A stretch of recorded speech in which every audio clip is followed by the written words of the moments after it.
중인 대한민국에서 문재인 정권 강탈자는 적국의 수개한테 국가비밀인 한강하고 해도를 대대적으로 방송 송출까지 하면서 북한에 넘긴 여적행위를 경찰은 국가통치행위라고 합니다.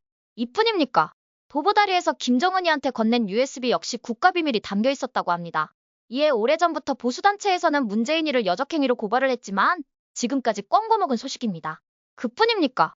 이재명이 현재 재판받고 있는 것만 해도 중대범죄에 해당한 사건이 한두 건이 아닙니다. 이런 자가 거대 야당의 대표로 대통령과 대한민국 법위에 군림하고 있습니다.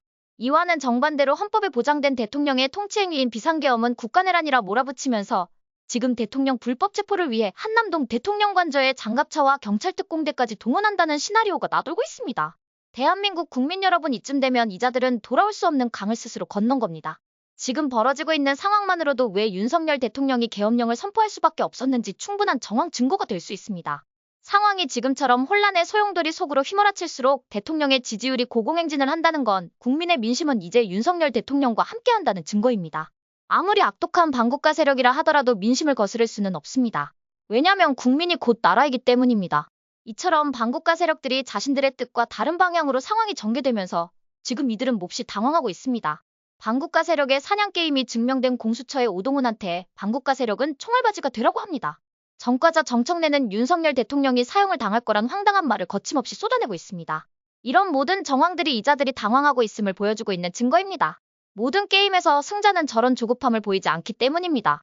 반면 윤석열 대통령은 계엄 선포 이후 지금까지 한치의 흔들림 없이 자신의 페이스를 유지하고 있습니다. 마치 고려시대 몽고의 최후까지 항전했던 삼별초와 같이 대통령 경호처는 자신들의 한몸을 불사를 각오로 대통령 지키기에 나서고 있습니다. 이제 시간은 우리 편입니다. 트럼프 당선인은 대통령 당선 인증을 마쳤습니다. 이제 불과 10여일 후면 트럼프는 행정명령 1호를 발동할 겁니다. 서방의 우리 우방들은 현재 대한민국에서 벌어지고 있는 지금과 같은 전면적인 체제전쟁이 불량국가 소탕작전의 마지막 단계라는 것을 잘 알고 있습니다.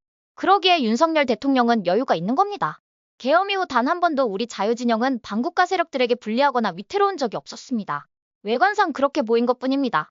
그러니 저자들의 마지막 한 명까지 이 땅에서 사라지는 그 순간까지 자유대한민국의 가치를 지키기 위해 각자의 환경에서 최선을 다해야 합니다.